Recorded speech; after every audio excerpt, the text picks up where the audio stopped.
Аяз Гыйләҗевнең әтәшмәгән шитәнгә әсәрен без инде күбез беләбез, күбезнең укыганы бар. Һәм менә минем белүемчә, бу инде икенче сезон һәм залда алма төшәрлектә урын юк. Бу әсәр күптән язылган булса да, бүгенге көндә бик актуаль. Режиссерларның эше миңа нык ошады, чөнки анда ниндидер заманча фишкалар керткәннәр.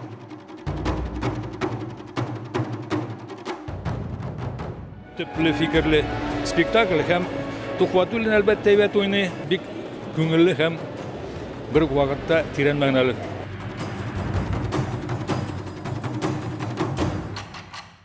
Шул кадәр күңелгә ята бу спектакль.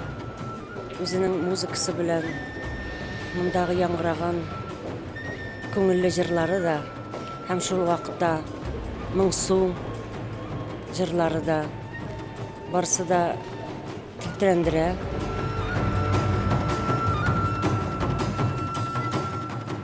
Әлбәттә, бу спектакль зур тамашачылар арасында зур шау-шу уяткан иде, премьера вакытында. Шуңа күрә еш кына билетларын да алып булмады. Шуңа күрә ул менә берәр елга соңга калып дип әйтик инде. Спектакль әлбәттә бик күңелле. Әле бу спектакльне күрмәүчеләр, килегез, күрегез. Бу чынлап та безнең татар спектакле бераз ретроспектив булса да, ләкин ул бик заманча тамашачыга җиткерелә. Шуңа күрә актерларга уңышлар һәм бу спектакльгә мин сәхнәдә озын гомер теләр идем.